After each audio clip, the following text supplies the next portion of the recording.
let's move on. Let's get you some more stories.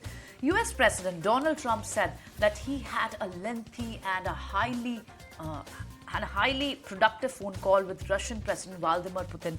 Both the leader talked about beginning negotiations to end the war between Russia and Ukraine. In fact, Ukrainian President Zelenskyy, he wrote on X that he had a conversation with Trump to ensure an end to the Russian aggression and even ensure lasting and reliable peace.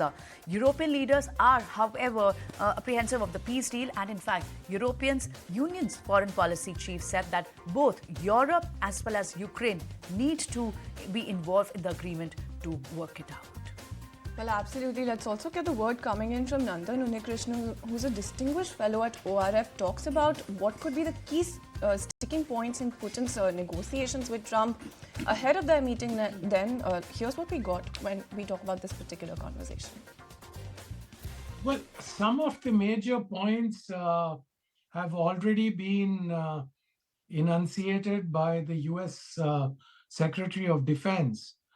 And the points that he has made roughly coincide with the major demands made by some of the major demands made by the Russians. If there are sticking points, then one would, of course, be about the relationship, the security relationship between Ukraine and the West. That is not entirely clear at this point, although the Americans have said that they would not be sending any troops into Ukraine. The second sticking point could be what happens to the territories that Russia claims are part of its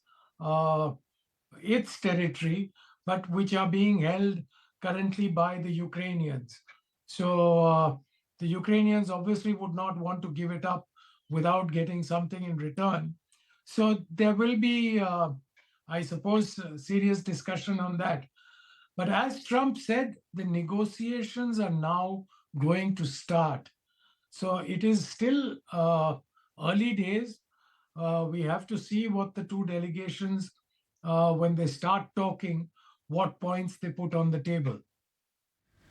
Okay, now at the same time, let's get you in detail that how did PPI fare out? That one recorded the producer price index rose by 0.4%, indicating a slight uptick in the inflationary pressures. 0.4% rise in PPI exceeded the forecasted growth of 0.3%, showcasing the robustness of the manufacturing sector especially. And now this is higher than expected reading, which is viewed as positive for the US dollar, as it suggests a strengthening economy and potential upward pressure on interest rates. When compared to the previous month, the reading shows a decrease from the 0.5% print which came in December month. On an annualized basis, PPI rose 3.5%, following the 3.3% increase in December month. Alright, then moving on to some corporate updates. The much anticipated merger between the two auto giants, that is Nissan and Honda, has been officially called off. Remember, the merger deal was worth $60 billion and it could have propelled the two automakers to become the fourth largest automobile manufacturer after Toyota, Volkswagen and Hyundai. The cancellation was announced through a joint statement, and Honda and Nissan in fact have confirmed that they will be continuing their collaboration under the framework of a strategic partnership.